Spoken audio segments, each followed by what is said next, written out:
BMC news live കൊച്ചിയിലേക്ക് സ്വാഗതം. ഈ വാർത്തകൾ നിങ്ങൾക്കായി അവതരിപ്പിക്കുന്നത് Lutech solar solutions, powered by Mayil food stuffs, Mookkannoor, city tower, city wear and city shoes, Angamaly and Cochin Kalabhavan Angamaly franchise. തൃശൂരിൽ യൂത്ത് കോൺഗ്രസ് നേതാവിനെ സ്റ്റേഷനിലെത്തിച്ച് ക്രൂരമായി മർദ്ദിച്ചു.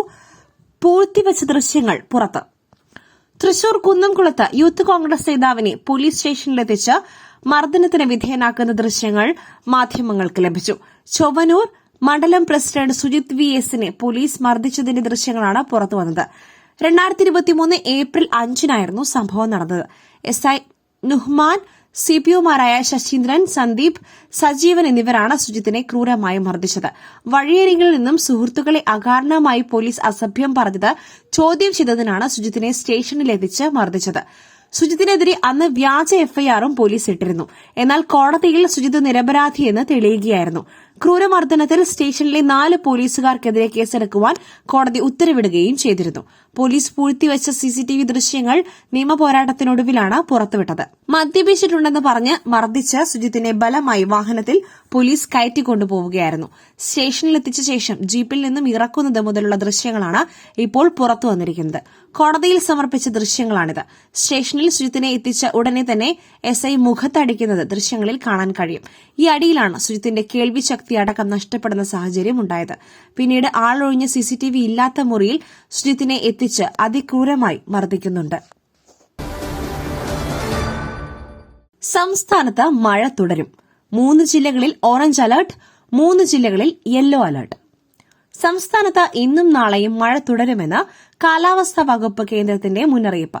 വടക്കൻ കേരളത്തിൽ ഇന്ന് ഒറ്റപ്പെട്ട അതിശക്തമായ മഴയ്ക്ക് സാധ്യതയെന്ന് മുന്നറിയിപ്പ്. 3 ജില്ലകളിൽ ഓറഞ്ച് അലർട്ടും 3 ജില്ലകളിൽ യെല്ലോ അലർട്ടും പ്രഖ്യാപിച്ചിട്ടുണ്ട്. കാസർകോട്, കണ്ണൂർ, വയനാട് ജില്ലകളിൽ ഓറഞ്ച് അലർട്ട് പ്രഖ്യാപിച്ചിട്ടുണ്ട്. തൃശൂർ, മലപ്പുറം, കോഴിക്കോട് ജില്ലകളിൽ യെല്ലോ അലർട്ടാണ് നൽകിയിരിക്കുന്നത്. ഒറ്റപ്പെട്ട ഇടങ്ങളിൽ ഇടത്തരം മഴയ്ക്കും മണിക്കൂറിൽ 40 കിലോമീറ്റർ വരെ വേഗതയിൽ ശക്തമായ കാറ്റിനും സാധ്യതയുണ്ടെന്ന് കേന്ദ്ര കാലാവസ്ഥാ വകുപ്പ് അറിയിച്ചു. കോഴിക്കോട്, വയനാട്, കണ്ണൂർ, കാസർകോട് ജില്ലകളിൽ നാളെയും യെല്ലോ മുന്നറിയിപ്പ് നൽകിയിട്ടുണ്ട്. കേരള, കർണാടക, ലക്ഷദ്വീപ് തീരങ്ങളിൽ മത്സ്യബന്ധനത്തിന് വിലക്കേർപ്പെടുത്തിയിട്ടുണ്ട്. പമ്പയിൽ നടക്കുന്നത് ബിസിനസ് മീറ്റ്. സർക്കാർ ശബരിമലയെ കച്ചവടവൽക്കരിക്കുന്നു. കുമ്മനം രാജശേഖരൻ. ശബരിമല യുവതീ പ്രവേശനവുമായി ബന്ധപ്പെട്ട് സുപ്രീംകോടതിയിൽ സ്വീകരിച്ച നിലപാട് തിരുത്തുവാൻ സർക്കാർ തയ്യാറുണ്ടോയെന്ന് BJP ദേശീയ നിർവാഹക സമിതി അംഗം കുമ്മനം രാജശേഖരൻ. ദേവസ്വം ബോർഡ് തിരുത്തുമെന്ന് പറയുന്നത് ദേവസ്വം ബോർഡ് സ്വീകരിച്ച നിലപാടാണ്. എന്നാൽ സർക്കാരാണ് മറുപടി പറയേണ്ടതെന്നും അദ്ദേഹം പറഞ്ഞു. ആഗോള അയ്യപ്പ സംഗമത്തിൽ ആചാര അനുഷ്ഠാനങ്ങളുമായി ബന്ധപ്പെട്ട് ആരെയും ദേവസ്വം ബോർഡ് ക്ഷണിച്ചില്ല. അയ്യപ്പ സംഗമം നടത്തുന്നത് സർക്കാർ നേരിട്ടാണ്. ആഗോള അയ്യപ്പ സംഗമത്തെ BJP പിന്തുണയ്ക്കില്ല. 20-ന് പമ്പയിൽ നടക്കുന്നത് ബിസിനസ് മീറ്റാണെന്നും ശബരിമലയെ കച്ചവടവൽക്കരിക്കുവാനാണ് നീക്കമെന്നും അദ്ദേഹം പറഞ്ഞു. ഇന്ത്യ ഏറ്റവും കൂടുതൽ തീരുവ ചുമത്തുന്ന രാജ്യം. അമേരിക്കയുടെ അമിത ചുങ്കപ്പിരിവിനെ വീണ്ടും ന്യായീകരിച്ച് ട്രംപ്. ഇന്ത്യയ്ക്കുമേൽ അധിക തീരുവ ചുമത്തിയ നടപടിയെ വീണ്ടും ന്യായീകരിച്ച് American president Donald Trump. India ഏറ്റവും കൂടുതൽ തീരുവ ചുമത്തുന്ന രാജ്യമാണെന്നും അമേരിക്കൻ ഉൽപ്പന്നങ്ങൾ ഇന്ത്യയിൽ വിൽക്കുവാൻ കഴിയുന്നില്ലെന്നും ട്രംപ് ആരോപിച്ചു. തീരുവ യുദ്ധത്തിൽ ഇരു രാജ്യങ്ങൾ തമ്മിലെ ബന്ധം പിന്നോട്ടു പോകുമ്പോഴാണ് ട്രംപിന്റെ പുതിയ വിമർശനം. ലോകത്തിലെ ഏറ്റവും ഉയർന്ന താരിഫുകളിൽ ചിലത് ഇന്ത്യ ഏർപ്പെടുത്തിയതാണ്. ഇന്ത്യ അമിത തീരുവ ഏർപ്പെടുത്തുമ്പോഴും ഇന്ത്യൻ ഉൽപ്പന്നങ്ങൾ അമേരിക്കൻ മാർക്കറ്റിലേക്ക് ഒഴുകുകയാണ്. ഹാർലി ഡേവിഡ്സൺ ബൈക്കുകൾക്ക് ഇന്ത്യ 200% നികുതിയാണ് ചുമത്തിയിരിക്കുന്നത്. ഇതേ തുടർന്ന് അവർക്ക് ഇന്ത്യയിൽ പ്ലാന്റ് തുടങ്ങേണ്ടി വന്നെന്നും ട്രംപ് കുറ്റപ്പെടുത്തി. അതേസമയം ഇന്ത്യ-US ബന്ധം പഴയപടിയാകുമെന്നാണ് പ്രതീക്ഷയെന്ന് കേന്ദ്ര വാണിജ്യ മന്ത്രി പീയൂഷ് ഗോയൽ പ്രതികരിച്ചു. നവംബറോടെ ഉഭയകക്ഷി കരാർ ഉണ്ടാക്കാനാകുമെന്ന് മന്ത്രി പ്രതീക്ഷ പ്രകടിപ്പിച്ചു.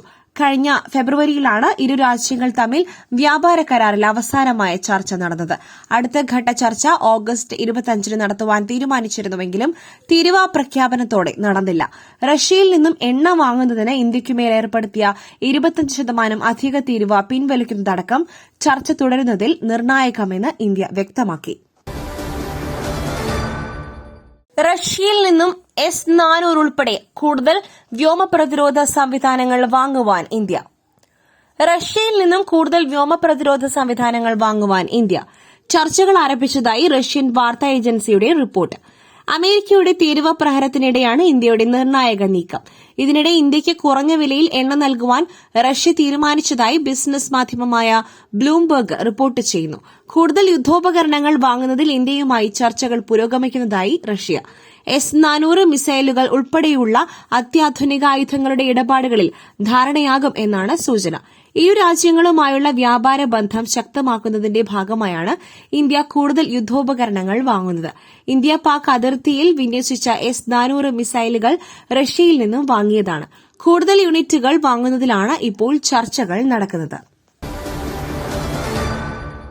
രോഗി തറയിൽ കിടന്നിട്ടും തിരിഞ്ഞു നോക്കിയില്ല. തിരുവനന്തപുരം മെഡിക്കൽ കോളേജിനെതിരെ ആരോപണം. കൃത്യസമയത്ത് ചികിത്സ കിട്ടാതെ രോഗി മരിച്ചതായി പരാതി. തിരുവനന്തപുരം മെഡിക്കൽ കോളേജിൽ ചികിത്സ കിട്ടാതെ രോഗി മരിച്ചെന്ന് പരാതി. ജോലിക്കിടെ കുഴഞ്ഞു വീണതിനെ തുടർന്ന് ആശുപത്രിയിൽ എത്തിച്ച രോഗിക്ക് കൃത്യസമയത്ത് ചികിത്സ നൽകിയില്ലെന്നും രോഗി തറയിൽ കിടന്നിട്ടും ആശുപത്രി അധികൃതർ തിരിഞ്ഞു നോക്കിയില്ല എന്നുമാണ് ആരോപണം. ഇന്ന് പുലർച്ചെയാണ് കണ്ണൂർ സ്വദേശി 53 വയസ്സുകാരൻ ശ്രീഹരി മരിച്ചത്. ജോലിക്കിടെ കുഴഞ്ഞു വീണതിനെ തുടർന്ന് കണ്ണൂർ സ്വദേശി ശ്രീഹരിയെ കഴിഞ്ഞ മാസം 19-നാണ് മെഡിക്കൽ കോളേജിൽ എത്തിച്ചത്. രോഗി തറയിൽ കിടന്നിട്ടും ആരും തിരിഞ്ഞു നോക്കിയില്ലെന്ന് ആശുപത്രിയിൽ എത്തിച്ച തൊഴിലുടമ പറഞ്ഞു. സർക്കാർ ആശുപത്രിയിൽ ഐസിയുവിലായിരുന്ന നവജാത ശിശുക്കളെ എലി കടിച്ചു. ഒരു കുഞ്ഞ് മരിച്ചു. സംഭവം മധ്യപ്രദേശിലെ ഇൻഡോറിലെ ആശുപത്രിയിൽ ഐസിയുവിലായിരുന്ന 2 നവജാത ശിശുക്കളെ എലി കടിച്ചു. കടിയേറ്റ ഒരു കുഞ്ഞ് മരിച്ചു. മരണകാരണം ന്യൂമോണിയ എന്നാണ് ആശുപത്രി അധികൃതരുടെ വിശദീകരണം. മഹാരാജ യശ്വന്ത് റാവു സർക്കാർ ആശുപത്രിയിലാണ് സംഭവം നടന്നത്. ആശുപത്രി വാർഡിലെ പലയിടങ്ങളിലും എലികൾ വിഹരിക്കുന്നതായുള്ള വീഡിയോകളും പുറത്തെത്തിയിട്ടുണ്ട്. ഐസിയുവിൽ ചികിത്സയിലായിരുന്ന 2 കുഞ്ഞുങ്ങൾക്കാണ് എലിയുടെ കടിയേറ്റത്. ഒരു കുഞ്ഞിന്റെ വിരലിലും രണ്ടാമത്തെ കുഞ്ഞിന്റെ തലയിലും തോളിലുമാണ് എലി കടിച്ചത്. കുഞ്ഞുങ്ങളുടെ ശരീരത്തിൽ മുറിവുകൾ കണ്ടതിനെ തുടർന്ന് നഴ്സുമാർ ആശുപത്രി അധികൃതരെ വിവരം അറിയിച്ചു. തുടർന്ന് നടത്തിയ CCTV പരിശോധനയിലാണ് ഐസിയുവിൽ എലികളെ കണ്ടെത്തിയത്. നവജാത ശിശുവിന്റെ മരണകാരണം ന്യൂമോണിയ ആണെന്നാണ് ആശുപത്രി അധികൃതരുടെ വിശദീകരണം.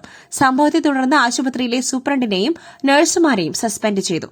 കീടനിയന്ത്രണത്തിന് ചുമതലയുള്ള കമ്പനിക്ക് 1 ലക്ഷം രൂപ പിഴ ചുമത്തി. എലിയുടെ കടിയേറ്റ രണ്ടാമത്തെ കുഞ്ഞ് ശസ്ത്രക്രിയയ്ക്ക് വിധേയനായി നിലവിൽ വെന്റിലേറ്ററിന്റെ സഹായത്തോടെ ആശുപത്രിയിൽ ചികിത്സയിലാണ്. മറ്റൊരു വാർത്തയുമായി കണ്ടുമുട്ടുന്നതുവരെ നന്ദി, നമസ്കാരം.